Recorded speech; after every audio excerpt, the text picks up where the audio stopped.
hindi ko feel nga kompleto ang details kay may nakita ko nga kinala nyo plus taro na na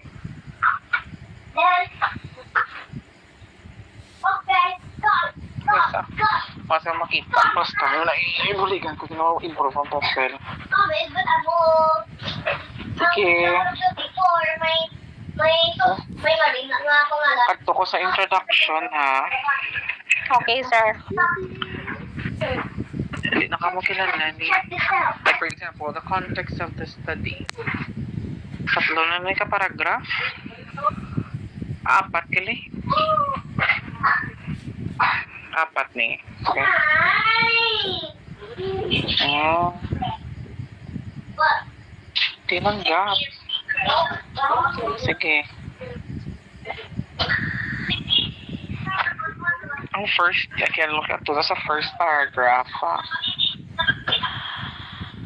First paragraph, dapat, limamba ko sa isa ka paragraph, minimum of 4 sentences, maximum of 5. Diba? Kung amo na siya ang pastada, what you will going to do, dapat isa ka paragraph amo na ha. First paragraph, we have to go through with the global context. And then after that, pag global, idiretso na yun sa Philippine context. Like isahon siya and how it is being in the Philippines, sila yun. Tapos, the third paragraph, we have to build a niche. Ang niche nisa dapat ara na di inyong qualitative results addressing the gap nga giplastar nyo siya sa second paragraph kay Emerald na nga daan. And then on the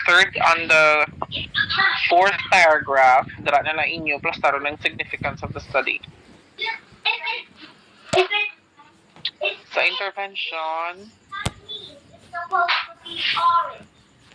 tamang kalaba.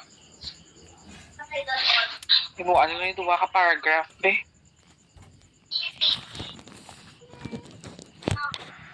Dapat sa intervention, makita dapat ang theoretical assumption nyo.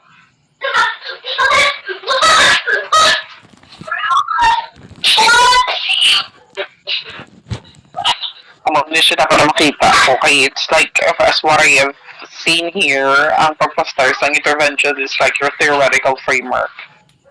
So, here, sa intervention, dapat makita ko ang theoretical assumption. So, study nyo. Based sa qualitative analysis nyo. Dira, kung kay exploratory mo. So, what you will going to do, you have to create a theoretical assumption.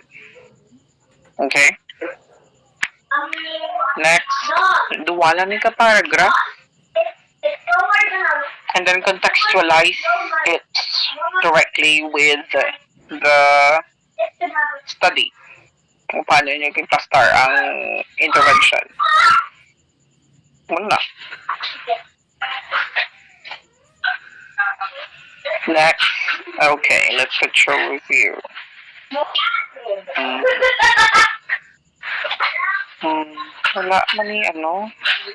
Wala man ni citations sa literature review naman.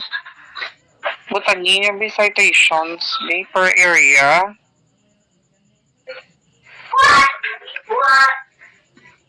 Wala Are you kidding me? Kaya para maplastar ko ang inyong context ng study niyo sa literature review. Kilalan ko, like for example, tumagamba ka emergent literacy theory there. So the teacher encouraged to incorporate activities such as rhyming, segmenting, and blending sounds in their curriculum to support phonological awareness and development. So sa muning context, dapat i-found siya in a way that how these things happened inside the classroom and how these things should be done in the first place when it comes to the teacher's prerogatives. So ma-add ka muna duwa ka sentence diri per area. Like for example, sa emergent literacy, same thing with ZPD and the theory of automaticity. Muna da. Cited by na siya ha?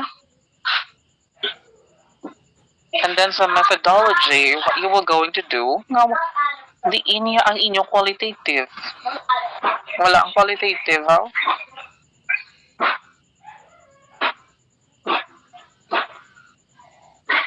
Okay, then get my gum. Wala qualitative. Then find more iron. Tina, how did you do with your qualitative? And then, amo ni sa mga sir, the study utilizes an exploratory, sequential, exploratory sequential mixed method. So the focus is with the qualitative, the researchers utilized what? For the quantitative, the researcher utilizes a quasi-experimental design. Yep. And then on the second paragraph, what you are going to do, you have to describe directly with what you have with the qualitative. And then on the third paragraph, that is where you will be focusing directly with how did you do with the statistical treatment, with pwede na siya pastar nga tatlo lang ka paragrafo. Dala ng validity kag reliability tests. Tatlo nila ni ka paragraph. Pwede na siya matatlo ka paragraph. Okay?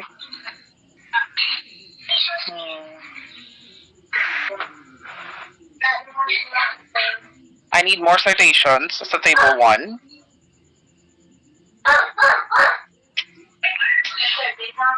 I need more citations sa table 1. More citations with table 2. At least 4 citations. The same pagid sa inyo nga table 3. Kag 4. I need more citations. Okay? Kumula na na. And then, wala theoretical synthesis, ha? Synthesis of your theoretical aspect. So on the last paragraph, before go through with the conclusions and recommendations, you have to find how you have to really see things through. How does the theory validates your claim? Like for example, model theoretical assumption, how does that particular assumption being validated by a particular theory, and what mode nasa per area? Okay, got it? Ganta ka mo sample. May ganta ka mo sample. Okay, sir.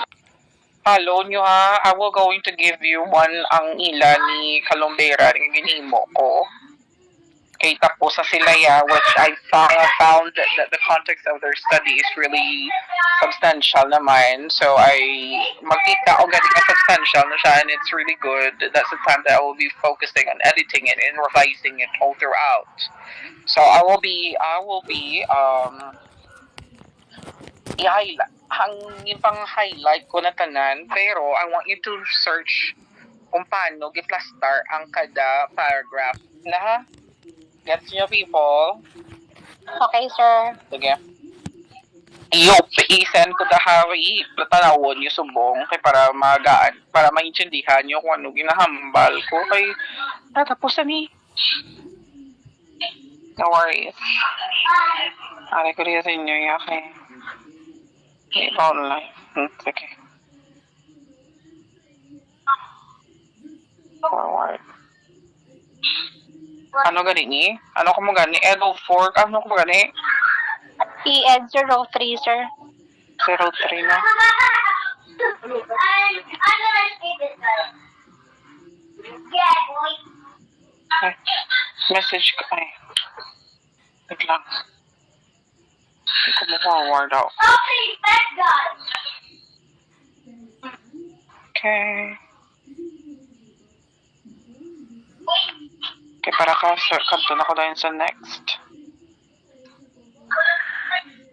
03. Okay. Hara. Open yung subong. Dabi na send ko na.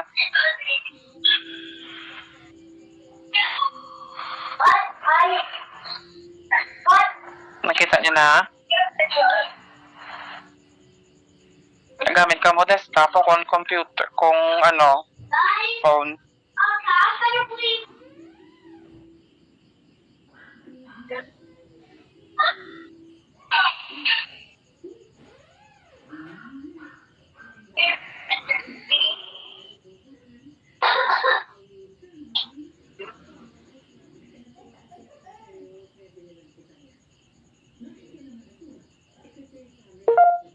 Yun na.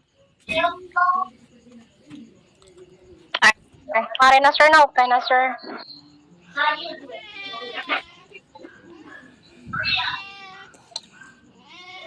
That was one.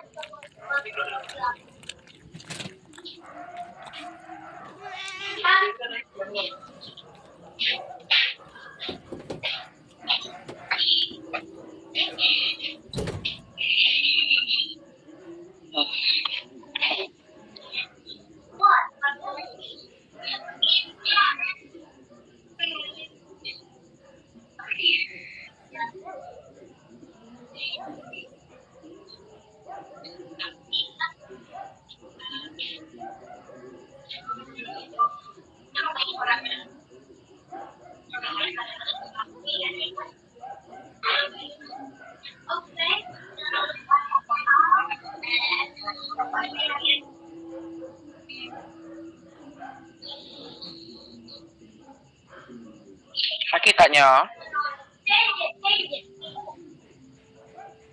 Ilang Ah, sir. paragraph ang nakita niyo sa... Teka. 1, 2,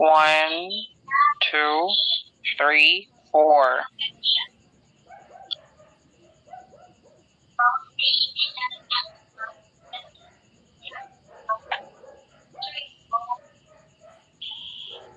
People, nakita niyo na?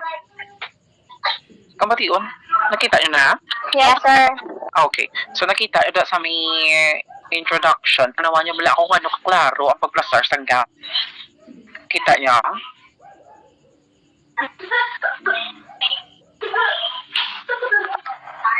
Tanawan niyo da ang sa klaro pagplastar sa gap. Amo ko na mag-edit. Like, for example, okay. Like, you can see there, ako ng format is, we call it as cars. So, I want you to search about cars format. Okay, sa Imrad nga perspective. So, what you are going to do, you have to make sure you have to build the niche in research. So, like for example, on the first part, maplastar ka mo, like, ang inyo, gid lang overall na context to study in regards sa, ano ganin your reading comprehension, di ba? Reading proficiency sir. Reading proficiency. Na yun na postang da. Ma-build ka mo niche. So, like for example, in the primary school setting, reading proficiency is one of the most important skills for learning a language and for communicating clearly, or for you to write and for you to communicate. For you to have an effective writing, for you to have an effective sentence construction, and to expound vocabulary. So all throughout that. So here, the next paragraph. Plus taro nyo dayon ang mga outcomes to nga sa study nyo. Like sa qualitative nyo base. So the study found 5 significant challenges that teachers faced when they tried to help those grade pupils to build their what? Reading comprehension. That mo na aplastar na. Tapos taro nyo na. Okay?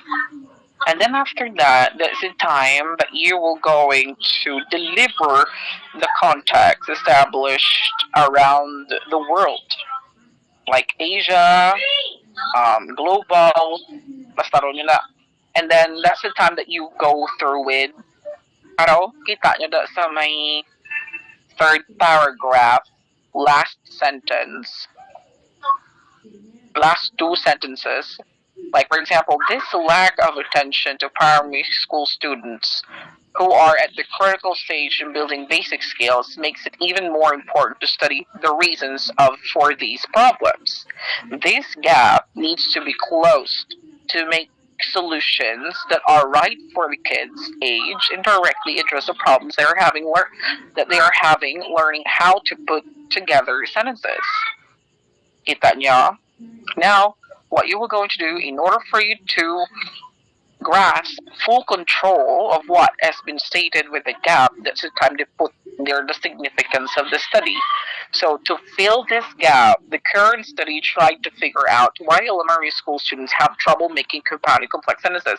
So your end, why is it that we're having trouble we're having hard time teaching our students and having a hard time increasing their proficiency in reading? Ano that sound? So what will be the goal of your study, and then after that, what are the theories that you have used for you to treat and intervene in this particular context? Okay, I'm gonna say that.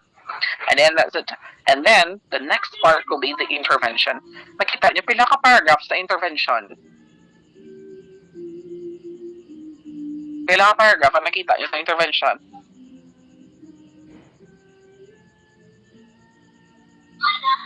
People.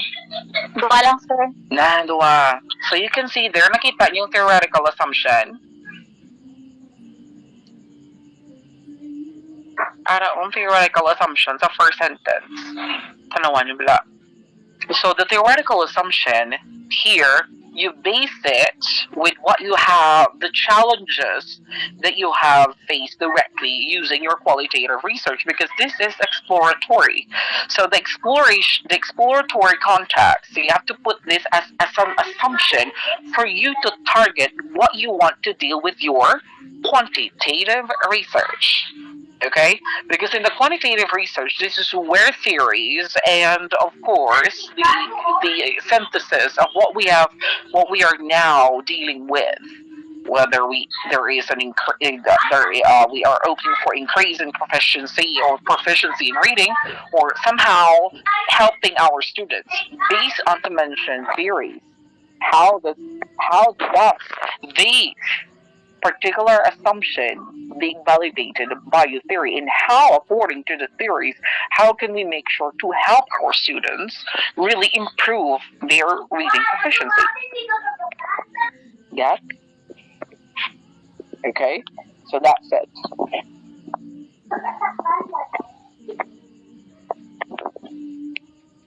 And there, i-plastaro nyo tayo as, so here, the next paragraph, for the intervention, the time that you introduce what kind of intervention you were going to conduct, or what kind of intervention did you conduct in the first place.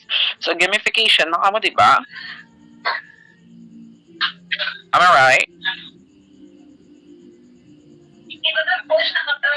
Yes, sir, Mayara. Yes. So that's it. So you have the isa-isahon yun to, plastar ang intervention nyo. Isa-isahon yun to, plastar ang mga context nga ara to sa inyong intervention program. What you have done there. So, like for example, you have to help students have trouble in reading, and there, ano nga mga intervention na gingamit nyo. Okay?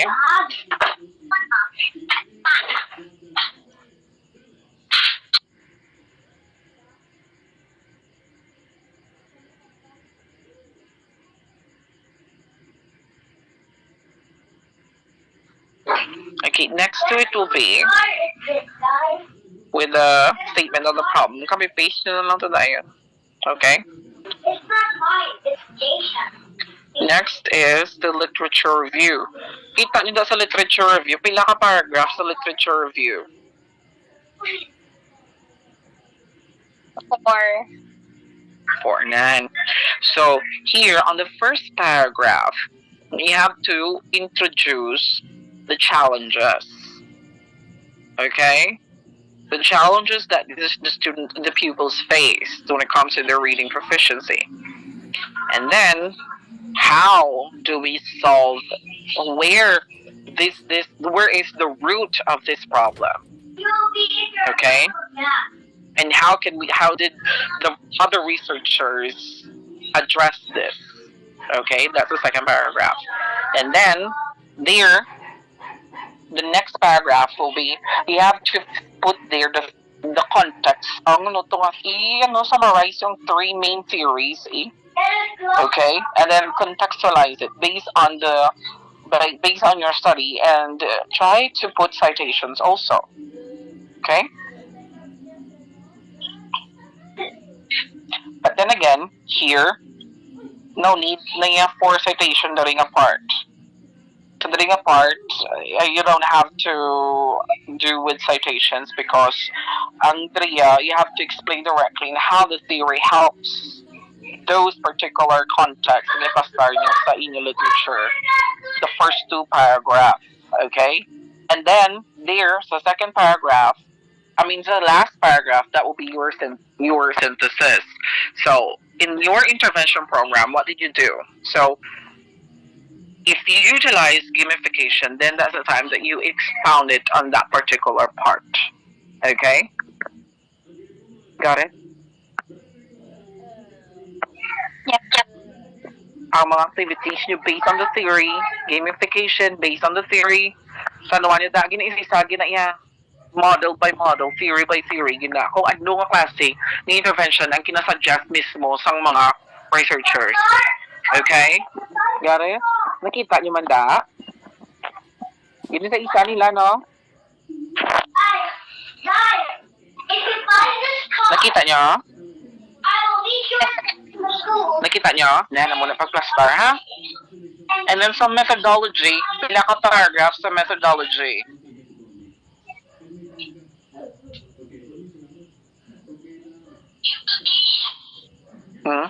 Tatlo lang nga.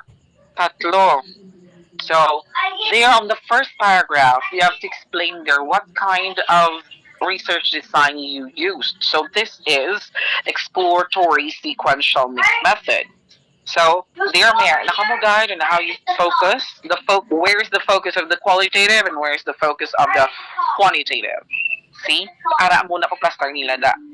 Okay? I'm giving you Okay. So, there also, on the second paragraph, what did you do before? So, here, you can see there, of course, you have to really emphasize that everything is done, the tasks and everything is done rigorously. Okay, the reliability and trustworthiness. Dili na makita ang trustworthiness. So here, 3 different methods were used to make sure that the tools for collecting qualitative data were correct. To see how consistent the interviews and sample text analysis were, intercoder and iterator confidence tests were run. So, wala ko na makita sa inyo.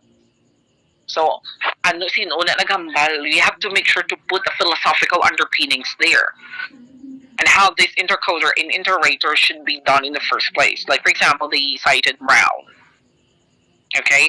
And then, you have to explain how iterator and intercoder had how did you do with the intercoder and how did you do with the iterator? Okay? For example, I don't know. For example, iterator dependability was used to make sure that the raters who interpreted the answers agreed on how to group the themes and findings for the semi-structured interviews. Dapat na plaster na siya. Okay, got it? That's for an example. Okay, just a glimpse of what you do with the process. Next part is for the numeric data. So 5 experts, of course, for this one, you base your context with a standardized tool. So here you have to explain it directly on how this tool must be used in the first place. What is step 1, step 2, step 3, step 4? Dire na siya na mabutang. Okay? Got it?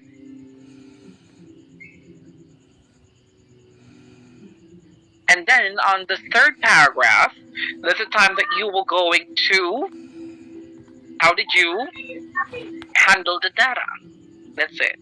How did you handle the data? Like, for example, what did you do before in terms of collecting data and statistical handling? The intervention was planned based on quality data from interviews and text analysis para makita, gid lang hindi you did explore first rather than quantitative. Kita nyo da, nag-plus gid nila qualitative gid ang una. Nakita nyo? Yes, sir. Yes, the qualitative must go first because we're looking at exploratory sequential method. Okay, got it? So that's it. Now, sa results in discussion, tanawan nyo pala kung ano kahipid na. Tanawan nyo kung ano kahipid. Sige. Ako na niya nag-start. So what do you going to do so that I'm able to really see things through? Benchmark ka mo diha kung paano ni siya gim-plastar. Ara man daguro inyo code book, Maeve. Maeve, para pa si Maeve. Din pa si Maeve. Di na si Maeve. Wala siya, sir. Rizel, Rika, Raquel, Rosarita. Ara inyo code book sa inyo da. Yes, sir, Ari. Okay, very good. So what you will going to do is that since you've done intercoder and interator, mangita mo sa isa ka tinaga or tatlo ka statement coming from your participants that talks about theme 1, talks about theme 2. Explain nyo na ara ng mga sample, ha? I-base nyo na sa ila kung paano nila gim-plastar. Okay, got it? Nakita niyo pag-plastar ng qualitative? Yes, sir. Yes. Now, klaro, natandaan kung paano plastaron ng inyo nga imrad. Ay, amot talangin. Kilalan ta pa more, kilalan ta pa more nga follow nyo lang ng mga paragraphs na kung pila ka bilog per table. Ang paragraphs per table na it's hindi na maglapaw sa 3. Pero kung tanawon yung pila ka pages na 14. na 14 kay 15 man ba? 14 Ubuson ng 15 pages. Kung makaya nyo sa 14, go. May problema, edit ko lang na. So please, dugangin nyo be. Kilalan ko niyang Rita. Okay, wala ko hindi ko maplastar mayogin. Ano busilingon? So, busilingon nyo when it comes to how you collect the data and how you process the data. So that I'm able to help you with the same thing as of this crew that they already done with their research work.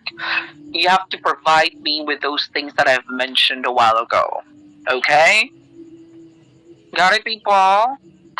Yes, sir, noted. I can promise you, after you've done, kung tomorrow, example, tomorrow, ma-hashtag nyo siya, I can promise you that I could able to bring it back to you 2 hours the moment you submit it. Okay, after submit nila sa akon kagina, I just finish it within 2 hours. Okay, so the same thing will go to you. So kamo nila tatlo pa ka grupo ang ginahulat ko, but then again, so far sila pa man lang ginang natapos. So you have there now, you have there one particular document that you can benchmark, and I hope this will help you a lot. Okay? Naiintindihan na pag-plastars ng IMRAD? Yes, sir. Klaro na, wala hindi na tamalibog. Kaya pero i-compare the sun gani, mga punimo nyo. Once you've done, before you submit it to me, try to reflect of what you have accomplished. Okay? Because I can promise you that the moment you compare your work from the work that I have already suggested to you, you will see there's a big difference, okay, when it comes to formatting and when it comes to how it should be done in the first place, okay? People in research, when it comes to IMRAD, especially in the abstract part, you really need to build a niche. And that niche focuses on how you validate your theoretical assumption. That's the most essential thing. Okay, got it? So that's why you know, what is the practical value of the paper? What is it that we need to fill in the gap? Why is it that we need to make sure that this paper can able to help us a lot when it comes to the things that we're doing in the academe? So in order for us to expound it, the researcher must identify specific theoretical assumption. And that is where your qualitative data should go in the first place. Your qualitative data will go to help you, and then you can formulate a theoretical assumption, and then that assumption will be validated by the particular theory. That is why we do that kind of thing right now. It's good. It's going to be experimental, quasi-experimental research. So please, I think the assumption must be based directly with how you ang assumption, tanawan nyo, dablagin tas plus star nila ang 3 major challenges. Like for example, the study theorizes that the reading proficiency of the reading comprehension of the students are affected by the following phenomena. Muna na siya. And these phenomena could be addressed by utilizing specific theories that would validate the claim of the study. Okay, that's how you're going to formulate the things that you have with your intervention. Okay? So anything else? Okay na ta? Ready na ta? Ready na ta magkadaga keyboard? People? Kama tayo, doon ako sa next group. Yes, sir. Thank you, Gid. Okay, ready na ta ha? Pastada nyo na tanan. Alright, you can able to benchmark there. Bye-bye! Bye, sir. Thank you.